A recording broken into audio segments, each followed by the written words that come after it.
All right, we're good. Hi, I'm Deborah Lucci from the Deborah Lucci team, William Raveis Realtors. We're a real estate team about 35 minutes north of Boston. We sold 156 homes last year, $125 million worth of real estate. And we have Facebook Live today that's going to be extremely interesting. It's going to be with John DiStefano, who is John, you've been in appraisal longer than I've been in the business, so you're very, very knowledgeable. And we're here with some team members today: Diana Silva, Amanda Perlmutter, Leah Cormier, and Nicole Leahy. So, John, tell us a little bit about the changes that are going on with appraisals and things like that. Okay. As of April 1st, mainly for our brokers to understand this, that the Fannie Mae has adopted what's called the Ansi guidelines towards building measurements. And Ansi stands for the American National Standard Institute. And it's an organization that develops standards for various industries. And one is measurements, and they deal with homeowners, they deal with architects, as well as builders and appraisers. And Fannie Mae has adopted their guidelines most recently on how to measure a home and how to classify square footage. And that's now into effect. And there's a few things that we need to know about. If you want me to continue on, I'll break it down for you. The first thing is that when we measure the exterior of the foundation, that's our main level living area. When we get into the second floor of a home, we have to measure the ceiling height to see if it covers the guideline, particularly in a Cape style home. Have you heard of this at all? Yeah. Anyone? Okay. I just actually had an appraiser say that exact same thing about April 1st. Right. So, and I was going to ask you if you had any appraisers that come to you and start measuring ceiling heights inside the home. It's mainly on the second floor we're most concerned about. And Diana, if you recall, the appraiser probably measured that second floor to make sure there's 7 feet of ceiling height. And then if there is so, then he moves on to the second stage of that process, which is to check where the knee wall is. And the knee wall has to be no less than 5 feet. Yeah. Okay. So you may walk into a house, Diana, and the knee wall is actually at 2 feet. So the appraiser will superimpose a hypothetical knee wall at 5 feet and do that to one side of the house and then, of course, to the opposing side of the home, and then measure the distance. And that becomes your calculated GLA. And the difference between the 5 foot and the 2 foot area becomes non-calculated GLA. Did he explain that to you? He did, but it was like a lot at once. It is a lot. We've had our seminars on it, and I'm Mackenzie, and it's quite confusing, and it's most concerning because what happens here now, Diana, is that when we look at our comparables, we can identify the subject square footage correctly for Ansi, but when you go to the comparables, you cannot do that. You have to use the assessment record, and they are often inaccurate, and they do not follow the Ansi standard. That causes some confusion on how we adjust and how we classify. So there's a little bit of a concern. So, John, like before, you would basically take like the first floor, if it was a Cape, and you do like about approximately 75% for the second floor. That's right.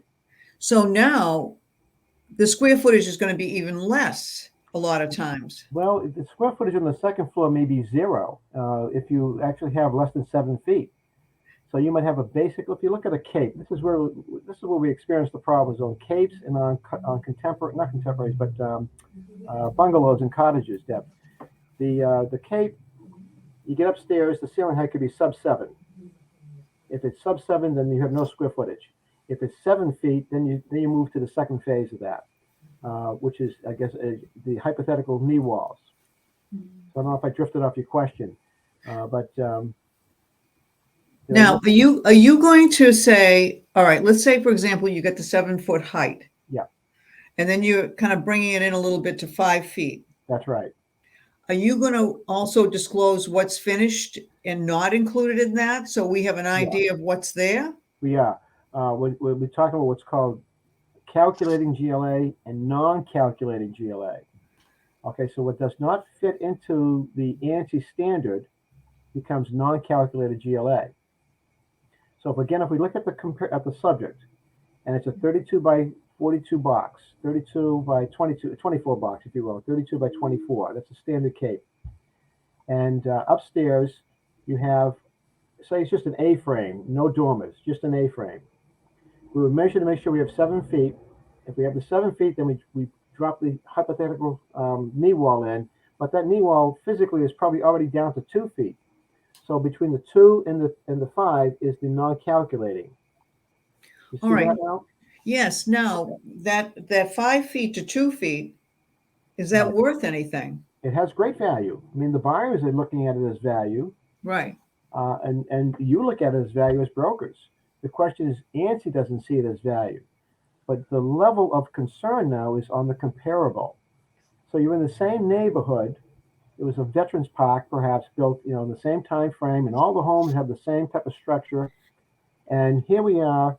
We have the 7 feet. We have the 2-foot knee wall, and we have the 5-foot imposed knee wall. We can now identify the square footage correctly between the 2 5-foot lines. But if you go to the comparable and you go to the assessor's record, he doesn't care about the 5-foot line. He's calling it, 3/4 story or perhaps half story. So we use his square footage, say it's at 1,400, and we're somewhere down to about 1,200 square feet. And that's the concern. So if we're doing this for the subject, then why can't we do it for the comparable? And we cannot do it for the comparable because we don't have information on the comparable, if it's to Ansi or not. All right. So what you're doing is not going to affect the assessor's records at all. No. All right. Now, why are they changing this? Well, they're concerned that they want to unify the measurements throughout the country. Don't forget, Fannie Mae buys these loans throughout the country, and appraisers do various things throughout the country. So they said, well, let's stop that and let's get everyone onto one standard, and let's go to Ansi and adopt those standards. By the way, Fannie Mae is the only one that took Ansi in. Freddie Mac, FHA have not adopted those standards, but the lenders are all telling us to appraise within those standards. Now, So- do you think the assessor will eventually adopt this? I think some assessors are using it on the level of looking at open foyers. We haven't gone into all the guidelines about Ansi, but there's one where you have the open front foyer. We know that's not square footage because you can't walk up above. We And some of- discussed this yesterday at our meeting about all the square footage. There you go. And also, when you walk into a 2-story family room in the rear of the house, there may be, it looks like a full 2-story from the outside, but the assessor may call that square footage because he doesn't know that it's a cathedral ceiling, and you can't walk in that part of the dwelling as well. So some assessors don't see it, and they don't subtract it. You follow that? Yes. So when we walk into that home, we're going to subtract the non-floor level on the second level where there's no joists, so you can't stand there. So some assessors do it, some assessors do not. But I haven't seen one assessor yet calculate the 5-foot knee wall versus the 2-foot knee wall. Because it's brand new. Well, it's a part of the standards, but the assessor doesn't go in there and say, okay, I'm going to drop a 5-foot line down here. He hasn't done it. What he's done is he may subtract the open front foyer and the family room foyer, or the family room's cathedral ceilings. Now, But he John, hasn't done the others. a builder would probably argue with you regarding the cathedral ceiling and say, look, it takes me almost as much to build this cathedral ceiling. Mhm. And if I put a floor down on it, it would be living area. Mhm. So we kind of disclose, this much is cathedral ceiling. We try to make it as black and white as possible. Mhm. All right. So I have another question for you. I had an antique home several years ago here in Andover, Mhm. and a lot of the first floor was 6.5 feet. Yeah, and this is a problem. In fact, I'll be talking, I believe, in Marblehead to their office as well, because there in Marblehead you have all these antique colonials, and even in Salem you have these antique homes that have survived so many centuries, and clearly they're sub 7 feet on the first floor and the second floor.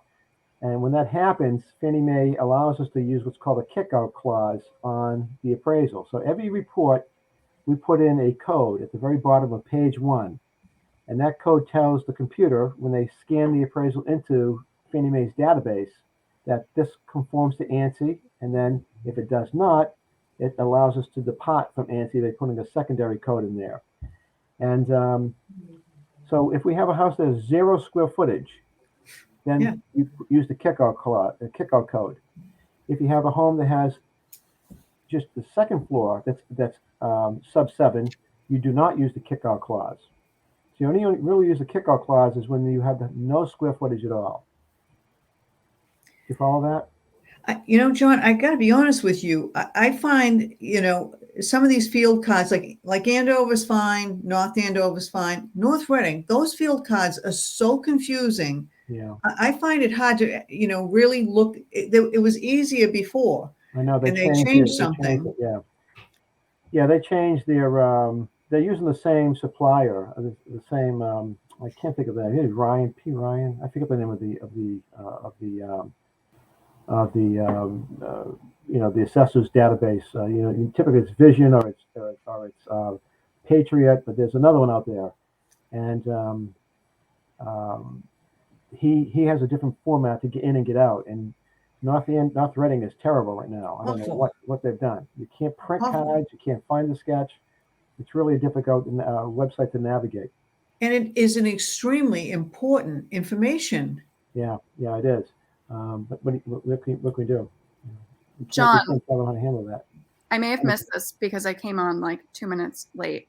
But in terms of like when we go out and list property, now we get the square footage. Like obviously we look at the town and the field card and all that stuff, but then we also usually get it professionally measured. Yeah. So in terms of us now calculating square footage on a new listing, like are there things that we need to be taking into consideration or no? Like let's say, it is a home that was built only a few years ago and does have that cathedral ceiling, and the builder did include that in the original square footage, but it's not shown to us that that's the case. Like, are we supposed to adjust to this too? I would consider this here. I would consider if you see any homes that have a second story foyer, open front foyer, do not include the second level into GLA. That's almost a gimme. In the rear of the house, you might find the family room, a 2-story family room that has an open foyer as well, an open cathedral. Do not include that in your GLA. And I think your floor plan company will do that for you. They'll break it out. I wouldn't put it in. I don't believe your floor plan company will cut out the hypothetical 5-foot wall, versus the 2-foot knee wall that may be present. I think they're going to just measure what they see. But we know better that we should not put in foyers and open cathedrals into the GLA. What about finished basements? Well, there's another guideline that comes in on finished basements too, Diana. The same rule applies for the basement for 7-foot ceiling height, with the exception they allow us to go to 6.4. That's because we might have some ductwork downstairs. And what that allows us to do there is that if it's sub 7 or sub 6.4, we can still use those rooms as functional rooms, but we can't classify it as square footage. So we never take the square footage from a basement, no matter what we have for story height, and add it to the main level. That's taboo. We don't do that. But when you come across a home that has sub 7 downstairs, you might find no square footage down there by the appraiser, but you might find 2 or 3 rooms downstairs, maybe a den or a bathroom or a playroom. But it would only be listed as a room, not as GLA. So, like, for instance, I just had a listing that was a multi-level townhome, and this is where I learned it from the appraiser. The finished basement, it was still all above grade. So it wasn't, there was no like knee wall, there was nothing. It was just you walk right out and you're on ground, like you're not below anything. So right. I think he included that. Well, he may. If it was it completely exposed between all 4 sides? Yeah. Okay, then he can, because it's not in the ground. It's not in ground. Okay. So you can add that in. Okay. And an appraiser, can still consider it to be basement, but you have the opportunity to go with GLA because it is not in ground. And by the way, about in ground, if any portion of any level, and this is key, any portion of any level, first, second, third, touches the grade or is embanked into the grade, then it cannot be classified as GLA, above ground GLA. So you may have an in-ground in a raised ranch, and the first level you drive your car into, there's a family room down there, there's a bathroom perhaps. That level, if it's touching any part of the back of the house, the back of the house may be touching the grade, you can't call that level. You have to call that basement living area, okay? Below grade, if you will. And you may also find a home that has the main level where the living, dining, kitchens are.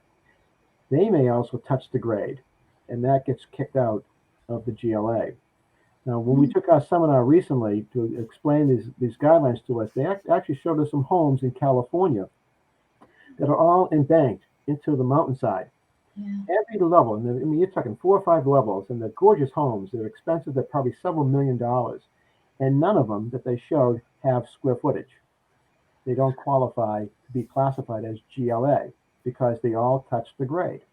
All right, so John, if you have a house and and the lower level is in the ground and it's not finished, and you have a house where the lower level is in the ground and is finished, I mean, it sounds like it's the same square footage. Yeah. One's finished, and how do you give that value to that? Well, we're talking about on the ground downstairs, the grade downstairs. Both houses have have it underground, the first floor or the lower level, and one has it finished and one doesn't. We still value that lower level as finished area. The question comes down to, Ansi tells us, is do we call it finished square footage by using the term square, using 50 non-calculated. Well, it'll be non-calculated. It'll be in the basement. If it's sub 7 or 6.4 because of the ductwork, then we have to call it just rooms. We can't call it any type of square footage. Okay, so I'm trying to answer the question the best I can, because when you look at an unfinished home versus a finished home in the basement, it's okay to call it square footage, providing, however, it reaches that standard of 6.4 with the ductwork. Okay, that makes some sense. If you're running your typical split, and your basic split, we know that's partly in ground. That is clearly basement. The question comes now, do we call it a square footage basement? Once we measure, then we'll determine that. If it's 7 feet or better, we can call it square footage. But we'll always value the room downstairs, so you're not going to lose any value for that. But it's how we classify it for Fannie Mae is the difference. No, but I thought you said if it was underground at all, they could not include it in square footage. Okay, so we're talking about if it's underground and it's not included, it's never included in square footage as the above grade living area. It's included as basement finished. Okay, but you can still give it value. Yes. So okay. There. A split that's partly in ground, that is still basement finished of living area, and we never add the two together. We always keep them separate. Main level and basement. You have to separate them. The question comes down is the second standard it comes in is what's the story height? And once you know the story height, then you can say, yes, I can include it in my basement square footage, or I can only include the rooms in my square footage. Does that make any sense? I don't know, John. It just sounds more confusing than it was before. Well, next week I'll be talking at Davio's with Rick Carter and his group, and I think there'll be several hundred brokers there, and that's going to be I know you're going to go there Wednesday, right? Wednesday, yeah. I know. I'm moving. I have to miss it. You girls, you should go. Yeah. Well, we'll talk about this once again in your office meeting when you have it in May. But the word square footage gets very confusing. But we always know one thing we have to keep in mind about square footage is basement is never added into the total GLA for above ground. It's always delineated. The second phase of that comes down to is, can we call it square footage below grade if it's sub 7 or sub 6.4? That becomes the definition. Can we call it? But the good news is we always value it only as rooms, not square footage. Okay? So these poor girls ask me all kinds of questions. Like, for example, because the people are pushing them. They want more square footage in their houses. So one of the questions was the other day, I've got a heated, finished garage. Is that included in square footage? No. Because you can't live in it. Well, it's not a livable space. It's finished space, but it's not square footage that we would define as living space. It's for your garage. So can you list it though? Like, say it's detached, it's heated and cooled. Can you still list it in the listing? In the Now, Diane, are you talking about the room over the garage is finished or the garage? The garage. So say there's like a wood shop on one side and then like a garage on the other, or they use it as a gym and it's heated and cooled both sides. Can you list that as additional space? Let's be careful. Are the garage doors there? There's a regular door and a garage door. Okay. So are we parking a car in the garage? You're not. Okay. He just decided to use that garage as a recreational space. Correct. And he finished it off inside. Yep. So if we open the garage door, can we still put our car in there? No. Why not? Because they made it a gym. There's no wall. There's no wall stopping a car to enter the building. No, I mean, where the regular door is like the wood shop side, and then on the garage side is where you would normally park a car, but they're using that as a gym. Okay. I'm a little confused on that, Diana, but I've seen where people have the garage like a split. They've actually finished off the lower level, but they leave the garage doors there. But Yeah. they put a hard wall on the inside of the garage door. They put an interior wall in. So rather reframing the dwelling on the outside and putting new siding on, they leave the garage, they pull down the mechanics above, and they put a hard wall in. Oh, I get what Now you're saying. that can be converted. But if it's still a garage by its primary use and there's a garage door, it can open, you can drive a car in there, it's a garage. Right. Yeah. I've Okay. seen that where people have converted their garages to family rooms, but they don't open the door. They must have put a wall. Yeah, we've done a couple of that in the past, and I've seen that. It's not uncommon. It's just they're saving money on the exterior by not finishing the exterior. What they should do is pull the garage off, reframe it, and made it with the siding, blend the siding in, and call it what it is, which is now finished lower level. But who knows why they do it? Maybe it's just a cost function. So. All right. So, John, another question these ladies ask me all the time. Okay. What constitutes a bedroom? That's what I was going to ask. Well, a bedroom is, by definition, and it can vary on who's defining it. For instance, I'll give you the primary definition, which is 100 square feet by Fannie Mae. It should have a window, and it should have access in from a common hallway. In other words, it can't be a pass-through, one room to another. Now, what about the size of the window? I don't know that, but it has to be substantial to hold the bedroom, and it has to have a window. The other thing too, I found out that. Go ahead. Sorry, go ahead, John. All right. I was going to ask, what if the bedroom is in the lower level? Yeah. Okay. Let's say the main level first. Let's say the main level. Just 1 second. We want to get through the definition process.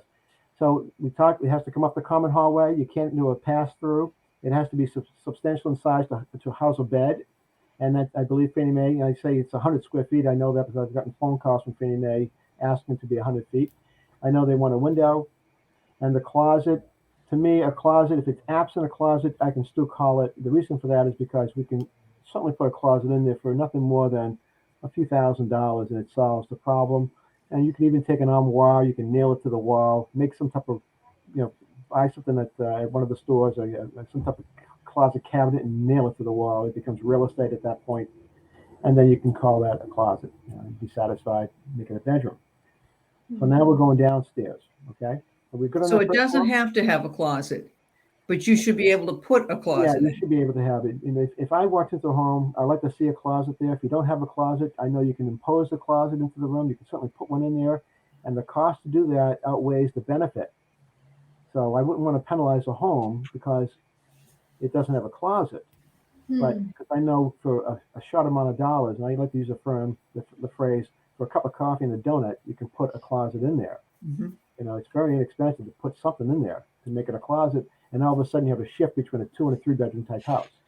So it would be sinful to call a home that has 3 bedrooms, only one has a closet, is without a closet, and then suddenly call it a 2 bedroom. You'd be penalizing the home terribly if you called it a 2 bedroom when you can use it as a 3 bedroom.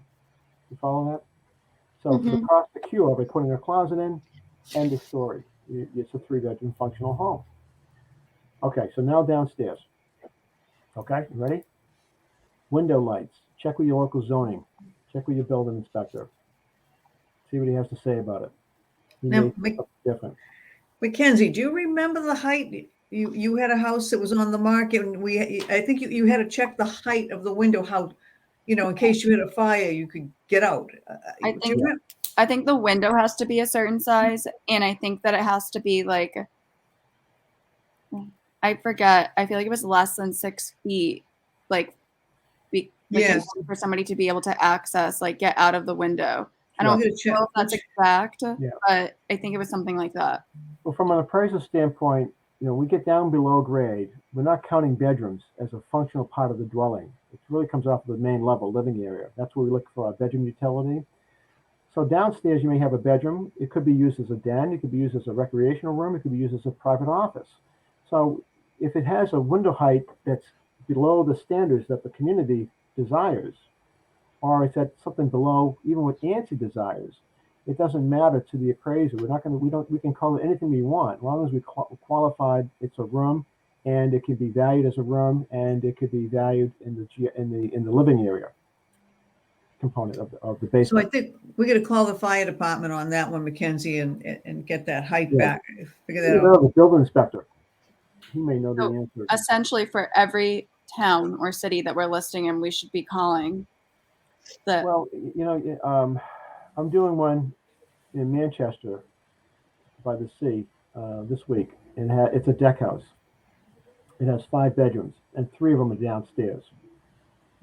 Now, it could be walkout, but I know by rule that lower level is going to be basement. That's the rule of Fannie Mae, and that's the rule of Ansi. So I'm not worried about calling this a 5 bedroom. It's a 2 bedroom house. And the other bedrooms downstairs are going to be just rooms. And I can call them bedrooms perhaps, but they're rooms. That's interesting. It's a 2 bedroom house. Okay. Wow. So I don't know how critical that's going to be in your marketing on your end, but on my appraisal end, I'm going to be telling the reader, I've got 2 bedrooms upstairs. That's the deal. I'm a 2 bedroom house. What did the listing agent do? Did they list it as 5 bedrooms and say 3 long- are in the lower level? I have to review it, but it says 5 bedrooms. But that's what you would want to do as a broker. You want to disclose what it's Yeah. being used for. But is it a problem? I don't know. Yeah, because if she's listing or he or she is listing it at 5 and it's really only 2, that's going to affect the comps. Well, you're right, and it's going to be classified as a 2 bedroom. That's tough. Yeah, it's difficult with that type of tri-level of a contemporary or a split or a deck house, because it was designed to enjoy both levels equally. And here we have the guidelines that said, no, we can't do that. So even before Ansi came into play, it would always be classified as a 2 bedroom house, because that's where they reside on the main level, and everything below that is going to be basement. It's either walkout basement, or it's in-ground basement, or partly in-ground basement, but it's basement. And those rooms downstairs are not to be placed in the total bedroom count. They're to be delineated outward for the lower level bedrooms or rooms. Okay, is that helpful? How do you see this affecting appraised values? The concern is we talked about the second floor, about the cape where the hypothetical 5-foot wall comes in play, and the 2-foot wall. So that area that we're losing between 3 feet times the run of the house, which is 32 feet on both ends, that's going to be somewhere around another several hundred square feet.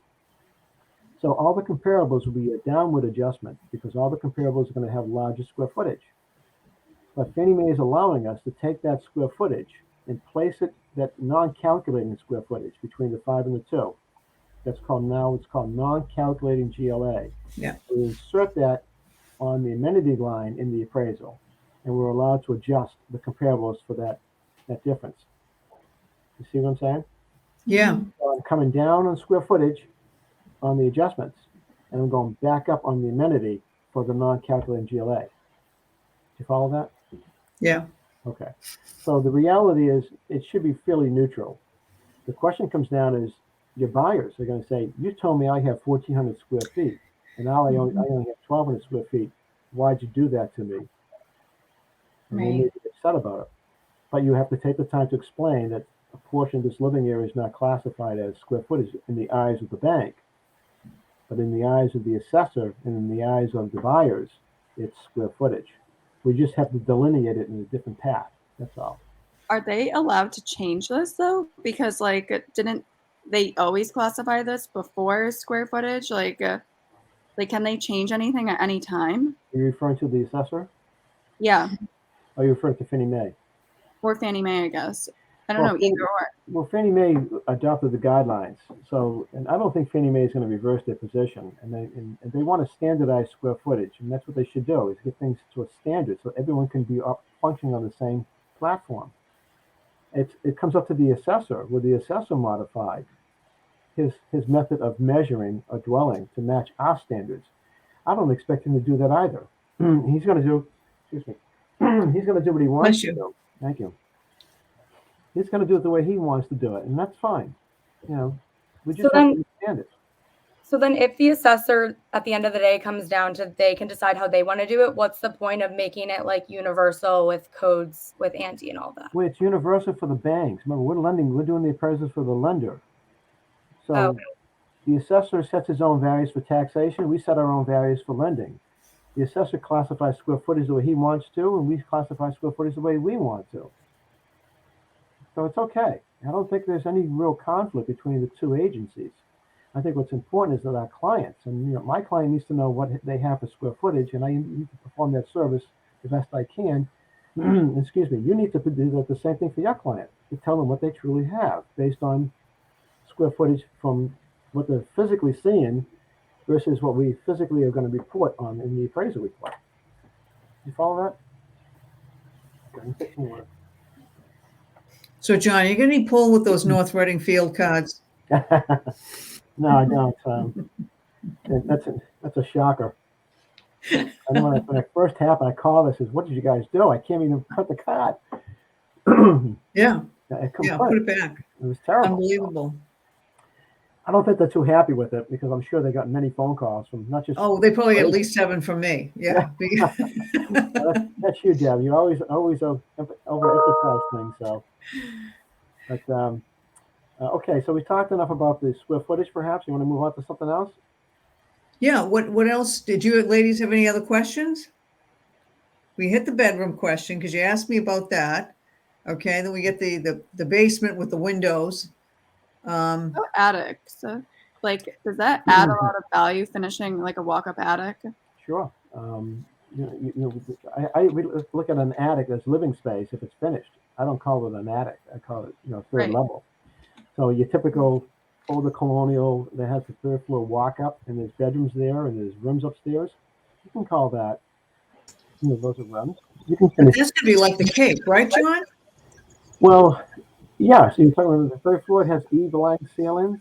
Yeah, sure. That's still finished area if it's heated, and it can be classified as square footage because it's not below grade.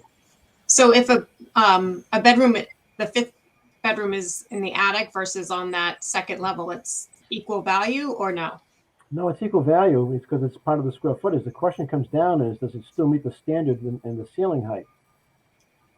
So let's take a 2-story colonial, turn of the century colonial. We used to call them village colonials, or we call them just New England colonials. You can probably see dozens in your mind. And you walk upstairs, on the second floor you have 4 bedrooms, and you go up another set of risers, and there's another 2 rooms upstairs. And you measure the ceiling height. If the ceiling height is better than 7 feet, then you can pull that into GLA. And of course, you use the same knee wall technique on that third floor. You follow that? Now, John, what about a bedroom on that third floor? What about egress, stuff like that? Do you have anything to do with that, or is that more of a town thing? Nothing. It comes down to a point where there may be the egress is within inside the unit itself. You may not have an exterior staircase getting you out for a fire, but you may have an interior staircase from the second floor going up to the third floor. That's all you need. Okay. Okay. Does anybody have any more questions? You guys are tough. No. Trust me, Have you John, heard about the desktop? they ask me all kinds of stuff from. Let's see if I have Yeah. a few things here I can tell you. I can read your mind. I have a cheat sheet over here for square footage. You'll have to, when you come in the office, and you're going to have to give us a copy of that. Okay. I got it. I think we got them all. We had them all. On the hybrid and the desktop appraisals, are you folks doing floor plans? We do floor plans, Sean. Okay. We put a good package together for Good our for you, appraisers. because you really want to have them in there. But what's happening is Fannie Mae on April 1st, they've adopted another standard, another guideline, where we now can do what's called a desktop appraisal. And a desktop appraisal is where I would sit in my office here, I would go into the MLS computer, I would see your property, I would value it based on pulling your pictures in, I would look at your square footages, I'll look at the assessor's records, and I can set a value to that based on the comparables as well. And I don't have to go into the field to do it. Now, it's a unique process. And Fannie Mae estimates that about 10% of the sales will qualify for this particular program, where we call it a desktop appraisal. But they require an interior floor plan, which is unique. If I'm not seeing the house, how do I know a floor plan? What's the floor plan all about? How's it laid out? You can get the assessor's card, but it doesn't give us the interior floor plan. And that's where the broker comes in. I can now see your third-party floor plan from your company. No, but John, what warrants a desktop appraisal? Well, what qualifies it? Yeah, what qualifies? I mean, I would think if your financing was fairly tight that you couldn't do that. Probably not. They haven't provided us the underwriting standards because we're not a party to that. But I would imagine it must be fairly, restrictive, where perhaps it's a low LTV rather. Perhaps it's a very high FICO score, or perhaps it's, I don't know, a great amount of asset the individual may have. But that's a good question for your loan officer. What makes the difference between a desktop and a full appraisal? Yeah, John, that's funny that you said that about the. It's funny that you said that about the floor plans, because I have an appraisal this week, and they were so excited when I told them I had floor plans on the house, and I haven't had somebody get that excited over floor plans. Well, I get excited, but I don't get overly excited. It makes a lot of sense. Yeah, it takes a lot to make me excited, but certainly, a floor plan is great because it provides us a quicker process to go through the home. And often we walk through the homes, we're talking, we're getting distracted, and we might miss a half a bathroom, a small half bath off the hallway. You forget to open a door, and there's a half a bath. So a floor plan, you have it in front of you. You're walking through, you're photographing, you're marking it off, you're photographing it, so you save all that time trying to draw it out. So yeah, I mean, the other thing we have is frequently asked questions on our listings, and because the appraiser would come out and say, when do they do the kitchen over? When do they do I don't remember when they do all these things over, but on frequently asked questions, that list, it asks all internal, external updates. Right. So you just give it to the appraiser, here you go, and they've got a list of everything. So right. Well, when the appraiser is looking at 6 major components to the dwelling, that's called the short-lived items of the dwelling. We may have talked about this in the past. You know what they are? Your kitchens, your bathrooms, your windows, your roof, your flooring, and your heating system. Those components last about 25 to 35 years in the home. So every 35 years, you're really starting to recycle those components. The roof has to go up to 35 years. The heating system, the windows, the flooring probably needs to be changed out if it's carpet. The floors need to be refinished if it's hardwood. and the bathroom fixtures are pretty much over after 30 years. So we're measuring the age of those components. So what you really want to do is focus on those 6 things: kitchens, bathrooms, windows, roof, flooring, heating system, and tell the appraiser when they were updated and what was updated. In the kitchen, just the appliances, or perhaps the kitchen, the cabinets, and the countertops. The bathroom, fixtures, and the flooring. The heating system, including the hot water tank. So be descriptive to the appraiser on those 6 major components. Okay? Yeah, we have most of those on our frequently asked question, asking the age of all of those. Yeah, that's big. Excuse me again. That's very huge for the appraiser, because with that information, we now develop the depreciation schedule on the home for the cost approach. We take the effective age of the dwelling and we subtract that. Let me just back. We determine the effective age based on those 6 components.